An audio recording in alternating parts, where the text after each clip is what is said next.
নমস্কার, কুকিং সুমিত্রা চ্যানেলে বন্ধুদের সবাইকে স্বাগত জানাচ্ছি। আজ আমি একটি দারুণ ক্রিস্পি একটি রেসিপি নিয়ে চলে এসেছি। এতটাই মজার, এতটাই খেতে টেস্টি হয়, না বানিয়ে খেলে এটার স্বাদ বুঝতেই পারবেন না। তাহলে রেসিপিটি শুরু করা যাক। আর দেরি না করে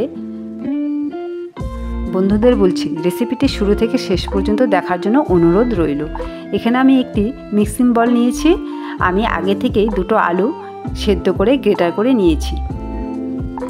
আপনারা চাইলে এখানে ম্যাশার দিয়ে ম্যাশ করতে পারেন। এখানে আমি দুটো পেঁয়াজ কুচি দিয়ে দিলাম, আর একটি ছোট সাইজের গাজর গ্রেটার করে নিয়েছি, সেটাও দিয়ে দিলাম। আর সামান্য ধনেপাতা কুচি দিয়ে দিলাম, আর দুটো লঙ্কা কুচি দিয়ে দিলাম। ঝালটা আপনারা কম বেশি করে নেবেন।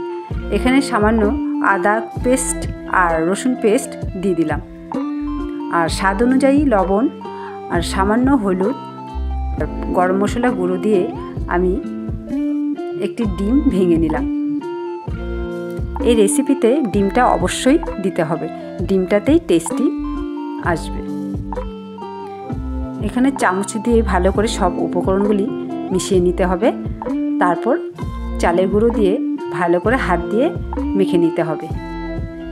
বন্ধুরা, এই রেসিপিটি কে কোথা থেকে দেখছো আমাকে অবশ্যই কমেন্ট করে জানিয়ে দিও। এখানে আমি 1 কাপ চালের গুঁড়ো নিয়েছি।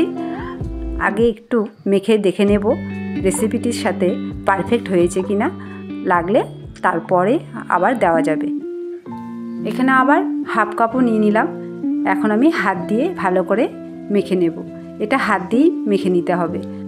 বন্ধুরা, আমার এই চ্যানেলে যদি কেউ নতুন বন্ধু হয়ে থাকো, অবশ্যই আমার এই চ্যানেলটিকে সাবস্ক্রাইব করে আমার পাশে থেকো, আর একটি লাইক করতে ভুলো না। আর অবশ্যই কমেন্ট করে জানিয়ে দিও যে কে কোথা থেকে দেখছো, আর রেসিপিটি খেতে কেমন লাগলো। বাড়িতে একদিন অবশ্যই তৈরি করে খেয়ে আমাকে কমেন্ট করে জানিয়ে দিও। এখানে আমি হাত দিয়ে এই রকম করে শেপ দিয়ে নিচ্ছি। তোমরা যেমন ইচ্ছা তেমন দিতে পারো। এখানে আমার সবগুলি শেপ দেওয়া হয়ে গেছে। দেখতেই কত সুন্দর লাগছে, খেতে না কত স্বাদ হবে। এখন আমি এগুলো ক্রিস্পি করে ভেজে নেব।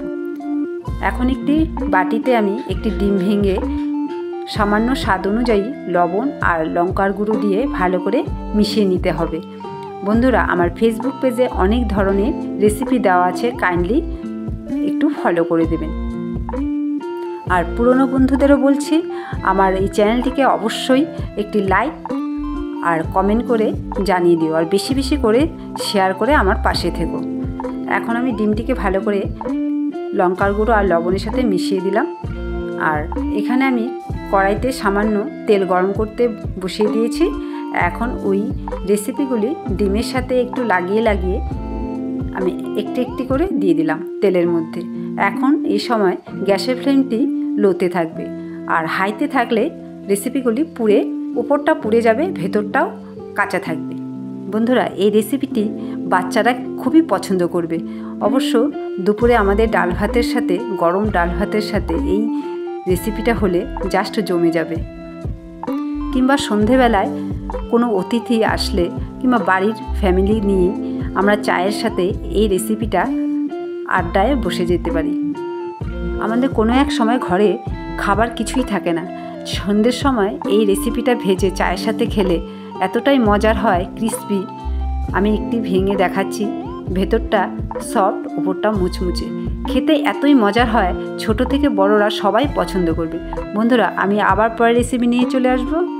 আবার দেখা হবে বন্ধুদের সাথে। ধন্যবাদ।